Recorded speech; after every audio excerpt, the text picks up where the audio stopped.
I, 26, female, had a baby about 4 months ago with my husband of 3 years, Keith, 27. We didn't intend to get pregnant. We weren't trying, but when we discovered that we were, we decided to go along with it. My parents were the most excited about it at the time, and ironically, they're the ones who are the least happy about the baby currently. So my parents have always loved the idea of having a big family with lots of kids and grandkids. I have two siblings, an older brother, 30, and a younger sister, 20. My brother has two kids of his own, both under 7 years old. Once I got married, my parents began to pester me about having kids, but I didn't pay any heed to them. It had barely even been a month to my wedding, so I wasn't interested in having a child so soon. I wanted some time alone with Keith before we had kids to travel and have our fun, but my parents started pressuring me within a few months of my marriage. They'd incessantly speak about the joys of being a parent without mentioning any of the difficulties that came along with it. I ignored them back then because I had no other choice than to put up with it. They'd been wonderful parents to all three of us, but as we got older, they'd become more and more bothersome to have a conversation with because of their weird obsession with our lives. My brother believed that it was because they were both retired now and didn't have anything to do all day, so they decided to obsess over our lives instead. First, they'd pestered my brother to have kids, which he did because he did want kids of his own at some point. And then once I got married, they started on me. I'd made up my mind that I wasn't going to let them wear me down and I'd only have kids whenever I thought I wanted to. So I patiently put up with them for the first couple of months. Then eventually I began to tell them that having kids wasn't in the cards for us at the moment, but I'd think about it just to get them off my back. Around a year and a half ago, they approached me and told me very bluntly that I didn't have to worry about the finances of having a baby because they'd cover it all for me and were even ready to give it to me up front. They'd thought that I might have been worried about the financial toll of having a child and so offered to literally write a check for whatever amount I quoted as long as they'd have a grandkid in their arms in the coming months. I did some thinking back then and decided that I was going to take a whopping $30,000 from them for a couple of reasons. Before people start judging me, let me just say that I'm a sales associate and my husband is an insurance agent. So if someone's offering us money, you best believe we'll take them up on that offer.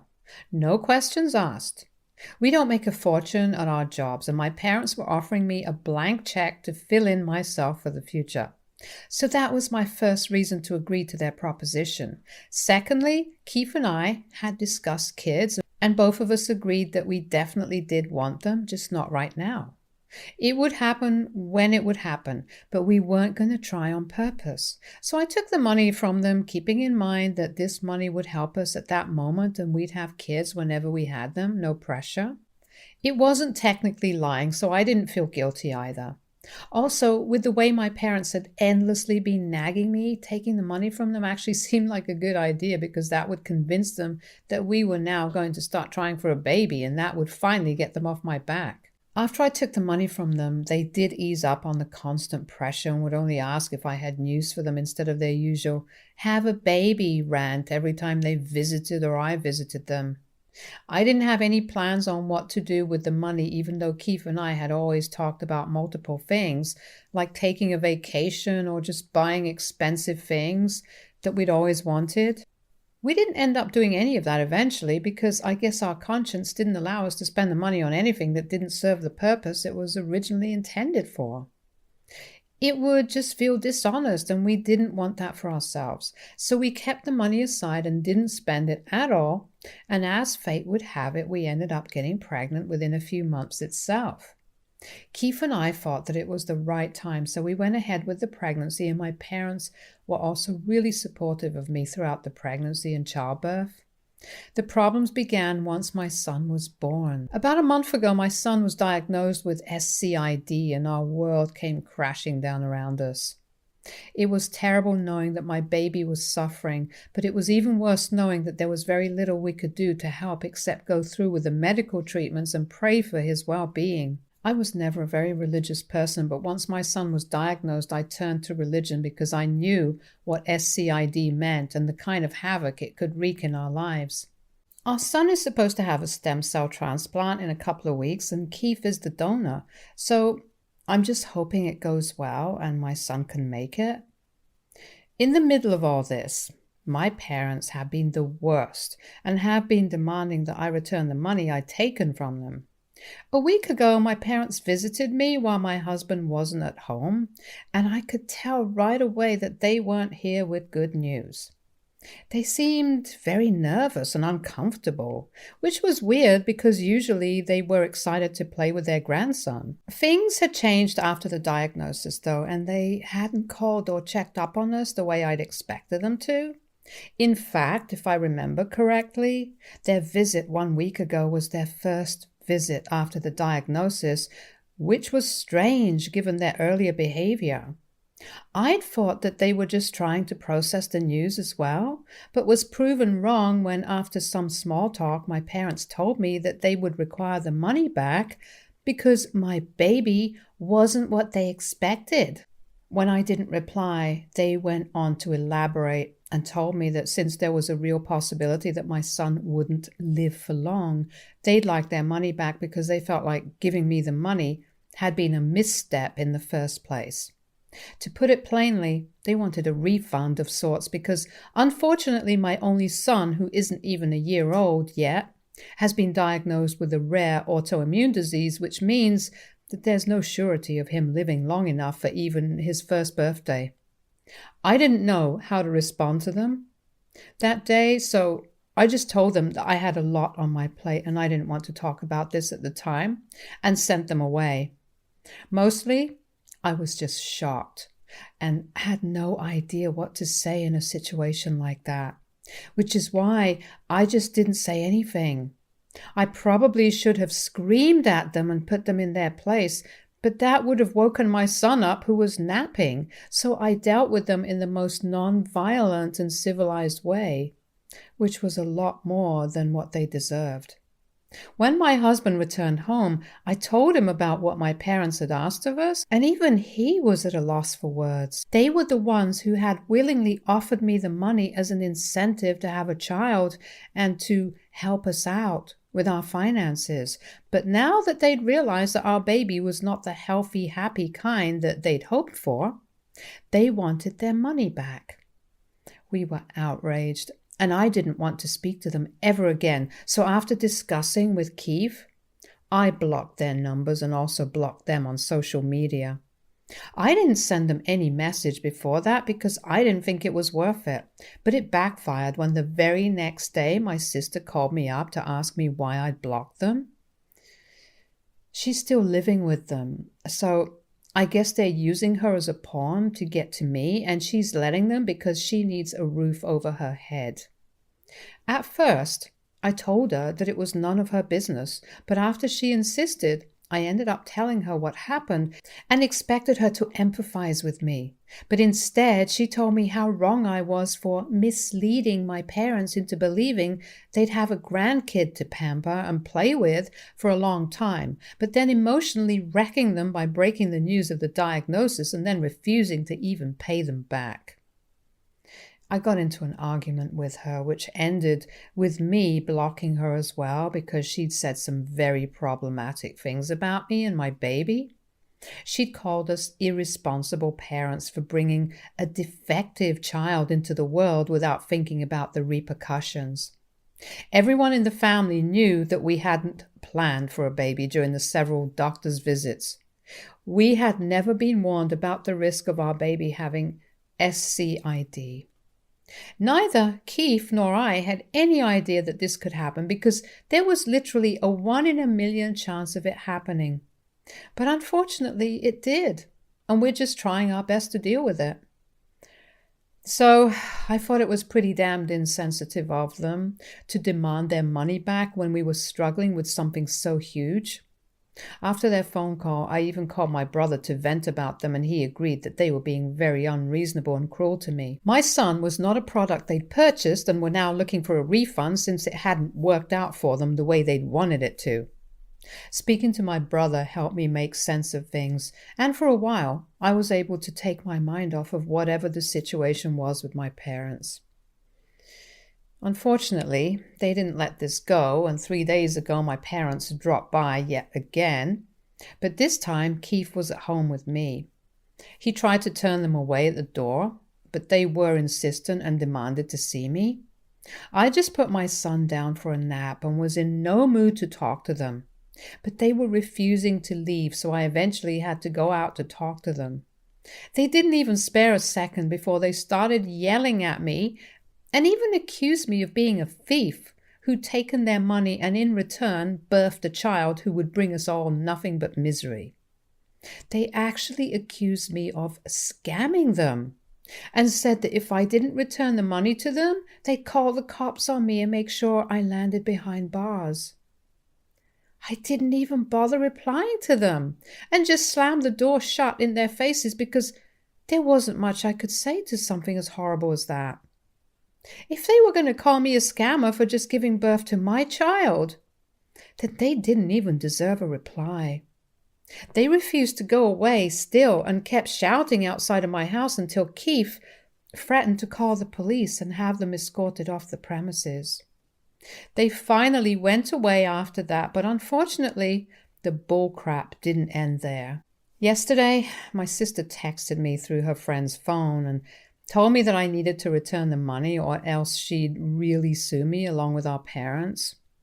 I told her to go right ahead and block that number, but in the evening she texted through another number and said a bunch of things to blackmail me into feeling bad. Apparently, I was cruel and heartless for scamming our parents, and I'd taken advantage of their age and kindness by taking the money from them and now by refusing to return it after they'd practically begged me to. I wish I was there when this begging had happened because, to my knowledge, they'd only demanded what was no longer theirs. Also, my parents aren't poor. They could afford to spend $30,000 on us having a kid, and that's why they did so. They retired a couple of months ago after successfully running their own business, and they're making money off of it even now. I'd never asked them for the money. They'd offered it themselves, so now they couldn't go back and pretend to be the victims of some scam. I told my sister to back off once and for all because I really didn't want to ruin my relationship with her, and I knew for a fact that she was only going to such lengths because my parents were manipulating her into doing so. She didn't have a stable job yet, and that's why she was so desperate to have a place to live in, which is why I could still forgive her. But I was kind-hearted and not a fool who would take her back regardless of how much she insulted me. She already had insulted me badly enough for me to never want to speak to her again, so it would be in her best interest to back off because after our parents passed away, we were the only ones she'd be able to count on as family. Anyway, that's not the point right now. So after that text, she replied to me and told me that I was the one who was making my parents miserable and that they were already going through a lot, knowing that their grandkid might not make it while I was making it worse by refusing to return the money they'd spend on his birth. I couldn't believe the audacity of that when I was literally a mother who could lose her child, but somehow even now they were the victims here and not me. I called my brother to talk about it, and he told me that at this point, I should just return the money to get them off my back. I cannot do that because there are a lot of medical expenses to cover given the stem cell transplant that's about to take place in a few weeks from now. I have many more things to think about right now, and I honestly don't think that my parents even deserve to have that money back. Point blank. I just don't feel like they should get that money back ever at any point in their lives after the way they've treated me. I don't know if that makes me right or wrong in this situation because I know it's probably not very ethical, but then again, nothing that my parents have done is ethical either. The bottom line is that even if I could, I wouldn't want to return that money to my parents simply out of spite and the way that they've behaved with me. They've said the most unforgivable things a parent can say about their own grandchild. A grandkid they insisted we have, by the way. So I just don't see any reason as to why I should pay them back, even if it is the morally right thing to do. I can't make them suffer the way I'm suffering right now, but I can at least bother them like this, and I know it's petty. But right now, I don't care. My son's in a life-threatening situation, and all they care about is their money, so they deserve to be treated badly, in my opinion. So AITA for not wanting to return my parents the money that they'd given me as an incentive to have a child after it turns out that my son has an autoimmune disease? Update 1. Firstly, thank you so much, everybody, for all your kind words and your prayers. I'm hoping it all has its effect. We've been in and out of the hospital for the past few weeks because my son is undergoing chemo at the moment. That's sort of a prerequisite before stem cell transplant for those who weren't aware. The constant hospital visits, plus the added harassment that my parents have been putting me through, is what made me snap. I've avoided going to the cops so far because the last thing I need is a police report to deal with or legalities to take care of just to get my parents to stop bothering us. I know most of you meant well while suggesting that, but it's not very feasible for us right now, so we're trying to keep that on the back burner for now. It's quite literally our very last resort, and we have no intention of taking this to the cops as of now. We're too busy and mentally exhausted to even consider it. We have blocked them on every single platform possible, and it's been 3 days since I posted. And they haven't tried to contact us as of now, but there's no telling what they might do next. I don't have any intention of paying them back because I'm still sticking with what I said. They don't deserve it. I know some of you guys might disagree with this, but I honestly don't care anymore. Most people thought that I was in the right because they were the ones who pushed me to have a kid in the first place, and now they're mad because our son wasn't the healthy baby boy they wanted? They can cry me a river, but I refuse to feel bad for them and lean into their self-victimization. We're the ones who are suffering because we see our son as a real human being and not as a plaything that we can just discard if it's not good enough by our standards. I don't know what kind of people my parents are, but they don't fit into my definition of good parents anymore. They're the worst because they've put me down at my lowest. And I'm sure this will come back to them at some point in their miserable little lives or whatever is left of it. I don't even feel guilty saying any of this now because the comments have made me realize just how screwed up my parents were. Even my sister said some unforgivable crap, but I was ready to cut her some slack just because I thought she was a kid and needed mom and dad to be on her side. But I take that back now. She's a selfish brat, and I think 21 is old enough to be able to tell apart right from wrong, so there's absolutely no reason for her to be acting this way towards me. Especially when my husband and I have been nothing but kind to her all along.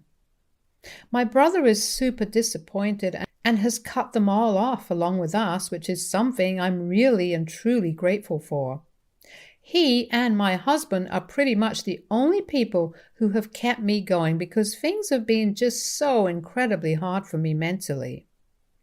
No parent is ever prepared to learn that their kid might not make it, and to face it all while my own family is harassing me for money is just unimaginable.